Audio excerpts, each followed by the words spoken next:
hivyo wale ambao tumekuja hapa, asante sana. Your Excellency, karibu sana Kisii. Hatuna mengi leo. Umesema ya kwamba ni pesa na pesa na pesa, vijana wapate pesa, na leo viongozi wote katika sehemu yote ya Kisii, Nyamira wameshikana kusukuma hawa vijana. Your Excellency, kuna watu wanasema kwamba pesa ni kidogo, lakini mimi nawaambia kitu moja.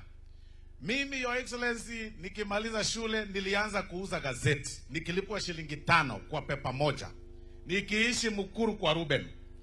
Nikatoka hapo nikaanza kuuza njugu, nikagraduate nikaanza kuuza mtumba, nikatoka hapo nikafungua butchery, nikasonga pole pole nika raise school fees, nikaenda kuangalia account yangu, nikiendelea kufanya hizo biashara pole pole, nikijituma, nikilipa tithe, nikienda kanisani, nikifanya vitu vizuri, nikaangalia account yangu iko sawa, nikaweka mdomo yangu sukari, nikarudi hapa nyumbani. Sasa mimi ni mbunge.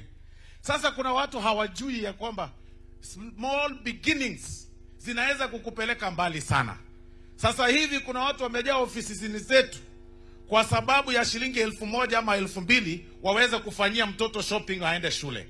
Kwa hivyo vijana, tunataka kuwaomba mujitume vile mnajituma hivyo. Mkipata pesa muitumie vizuri. Serikali ya William Ruto ni serikali ya agenda, and that is why we are telling everybody ya kwamba sasa hivi ni wakati wa kazi, ni wakati wa agenda. Wakati huo mwingine utafika. Wengine wote wakiwa na maneno kwa vijana na kwa Wakenya, walete agenda kwanza na sio complain huko kwanza. Walete agenda kwanza, waiweke kwa meza, alafu Wakenya wataamua wakati huo ukifika. Kwa hivyo, Your Excellency, leo kwa sababu ni siku yako na hatutaki kusema mengi, tunaambia tu wenzetu ya kwamba walete agenda peke yake. Hatutaki mengi.